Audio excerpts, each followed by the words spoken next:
बच्चों, आज हम आपके पाठ्य पुस्तक से पाठ 3 पढ़ेंगे।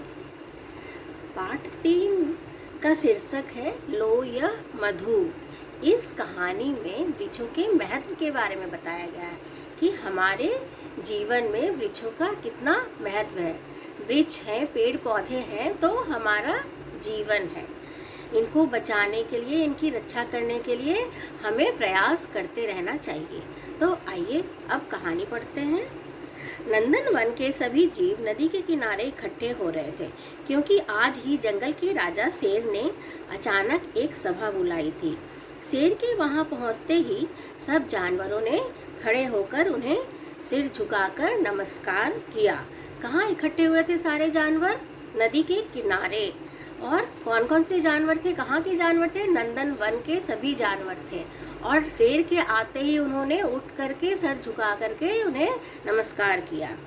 शेर सिंह ने गर्जना करते हुए कहा, यह समय सिर झुकाने का नहीं है बल्कि मिलकर इस वन को बचाने का है। किसी की समझ में नहीं आ रहा था कि वे किस खतरे की बात कर रहे हैं।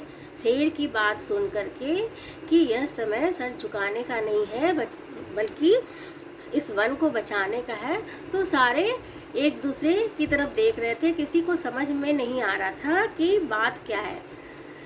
सब अचरज से एक दूसरे की ओर देखने लगे। तभी राजा ने उन्हें समझाया, आज ही मुझे समाचार मिला है कि गांव में रहने वाला लकड़हारा अपने साथियों को लेकर इस वन में पहुंचने वाला है।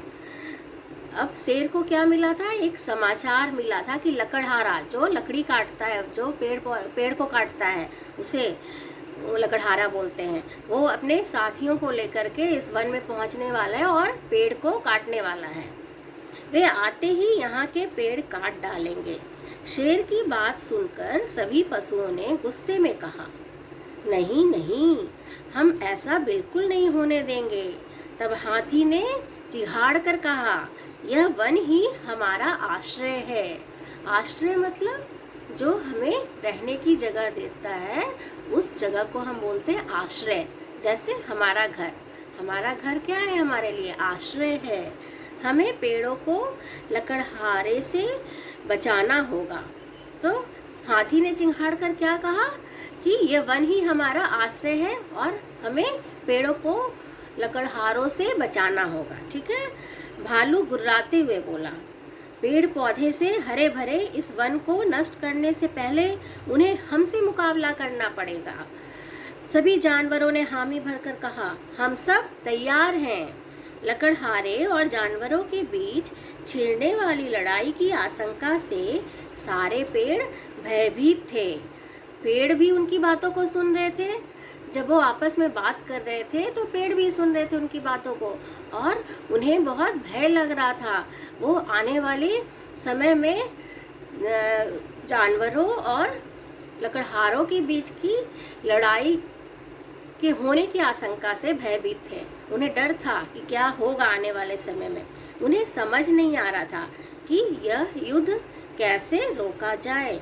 मिलकर सभी बूढ़े बरगद क्या है? एक पेड़ है। मिलकर सभी बूढ़े बरगद पेड़ के पास गए। बरगद दादा ने बहुत सोच विचार कर वन के परिंदों और सभी प्राणियों को अपनी तरकीब बताई। तरकीब मतलब उपाय। बरगद दादा ने सभी पेड़ पौधे को और परिंदों मतलब परिंदों मीन्स पक्षी, तो सभी पशु पक्षियों को और पेड़ पौधों को उन्होंने मिलकर एक तरकीब बताई। क्या बोले वो? वे बोले, ठीक है, कोशिश करते हैं कि हमारा जंगल और यहाँ के सभी जीव सुरक्षित हो और गांववासी भी। गांववासी का मतलब होता है गांव में रहने वाले लोग, उसे गांववासी कहते हैं। कुछ समय बीता, सूरज आकाश में चमकने लगा। मतलब सुबह होते ही दूसरे दिन सूरज जब आकाश में चमकने लगा तभी लकड़हारा और उसके साथी जंगल में आ पहुँचे। अभी उन्होंने पहला कदम रखा ही था कि उन पर ऊंची लंबी बेलों से सुगंध भरे फूल बरसने लगे। अभी पहला ही कदम उन्होंने रखा था जंगल में, वन में, कि उनके ऊपर सुगंधित फूल बरसने लगे। एक साथी बोला, वाह, देखो कितने सुंदर फूल हैं। दूसरे ने कहा, हाँ, लगता है ये हमारा ही स्वागत कर रहे हैं। लकड़हारा जैसे ही अपनी चमकती कुल्हाड़ी से पेड़ पर प्रहार करने के लिए आगे बढ़ा, तभी उन्हें शेर के गरजने की आवाज़ सुनाई दी। सब चौकन्ने होकर पीछे हट गए।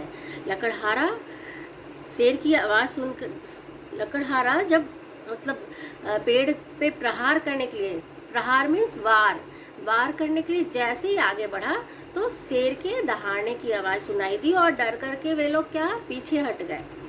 अचानक आम व जामुन के पेड़ों से फल गिरने शुरू हो गए। सब चौंक गए। लकड़हारा बोला, सचमुच ये पेड़ हम पर बहुत मेहरबान है।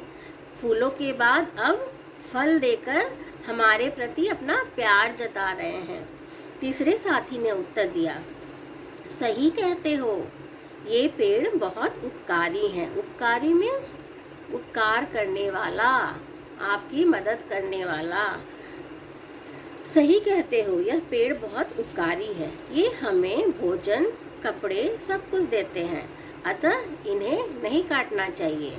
पेड़ से हमें बहुत चीज़ें मिलती है, बहुत सारी खाने की वस्तुएं और अदर देन फूड आइटम। आप लोग साइंस में भी पढ़े हो ये, ठीक है ना। बहुत सारी चीज़ें मिलती है और पेड़ वातावरण को शुद्ध भी करते हैं। लकड़हारा उस फलदार वृक्ष को बड़े ध्यान से देख रहा था कि तभी एक चिड़िया फुर से उसके कान के पास होकर चींची करने लगी और तुरंत उसके हाथ पर शहद की बूंद गिरी। वह उसकी गंध और स्वाद से खुश होकर बोला, हम पेड़ नहीं काट सकते, इन पर अनेक परिंदों के घर हैं। लकड़हारा किसको देख रहा था? फलदार वृक्ष को बड़े ध्यान से देख रहा था। तभी एक चिड़िया उसके पास आई और उसके कानों के पास से होकर गुजरी और ची ची ची ची की आवाज़ करने लगी। तभी उसके हाथ पे क्या गिरा? शहद। शहद मतलब मध, हनी, है ना। शहद गिरी। वह उसकी गंध और स्वाद से खुश हो गया और क्या बोला?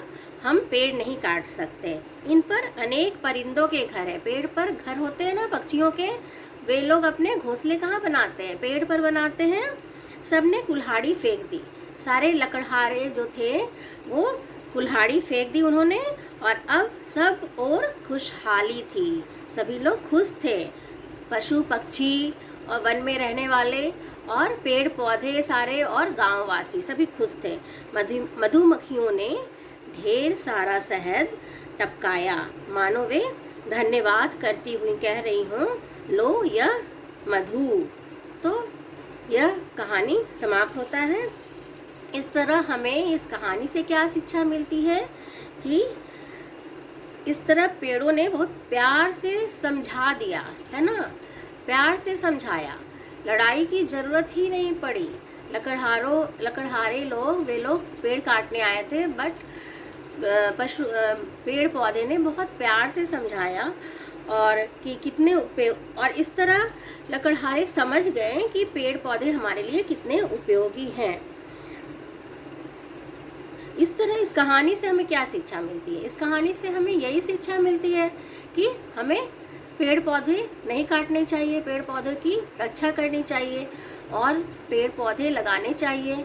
पेड़ पौधे हमारे लिए बहुत उपयोगी हैं। हमें इससे लगाने से हमारा वातावरण भी शुद्ध होता है। इसलिए सभी को मिल करके अपने वातावरण को हरा भरा रखने के लिए प्रयास करते रहना चाहिए। परंतु इस कहानी से एक और शिक्षा मिलती है। बताइए बच्चों, क्या आप जानते हैं इस कहानी से हमें एक और शिक्षा क्या मिलती है?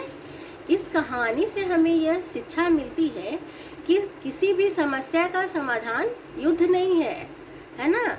किसी भी समस्या को प्यार से भी हम लोग सुलझा सकते हैं, है ना। हमेशा हमें लड़ाई के बारे में, युद्ध के बारे में नहीं सोचना चाहिए। इससे हमेशा युद्ध से, लड़ाई से हमेशा नुकसान ही होता है। तो इस तरह आपकी ये कहानी खत्म हुई। आप इसे पढ़ेंगे, समझेंगे, ठीक है। कुछ कठिन शब्द भी दिए हुए हैं यहाँ पर, मैं बोलती हूँ, आप सुनिए, ठीक है। गर्जना, गर्जना का मतलब क्या है? दहाड़। अचरज, अचरज मतलब हैरानी। समाचार, समाचार मतलब खबर। आप देखते हो समाचार टीवी में? लकड़हारा, लकड़हारा मीन्स लकड़ी काट करके बेचने वाला, उसको बोलते हैं लकड़हारा। वन, वन का मतलब जंगल, फॉरेस्ट, इंग्लिश में क्या बोलते हैं? फॉरेस्ट। आश्रय, आश्रय का मतलब रहने के लिए, घर जो देता है, शरण, घर, ओके। भयभीत, भयभीत, भयभीत का मतलब डरा हुआ। तरकीब, तरकीब मतलब उपाय, आइडिया, किसी भी उपाय, कोई भी समस्या आए, कुछ कठिन परिस्थिति हो, तो हम लोग सोचते हैं उसके बारे में कि उस परिस्थिति से कैसे निपटा जाए, तो हम लोग तरकीब लगाते हैं, उपाय सोचते हैं, है ना। गांववासी, गांववासी मतलब गांव में रहने वाले लोग। प्रहार, प्रहार मतलब वार करना, प्रहार का मतलब वार करना, मारना। उपकारी, उपकारी का मतलब दूसरों की मदद करने वाला। पेड़ पौधे हमेशा हमारी मदद करते हैं, तो पेड़ पौधे हमारे ऊपर उपकार करते हैं, है ना। ये हो गया, ये सारे कठिन शब्द थे। आप कहानी पढ़िएगा, रीडिंग डालिएगा, और ये कठिन शब्दों के अर्थ को भी पढ़िएगा और इन्हें याद करने की कोशिश कीजिएगा। धन्यवाद।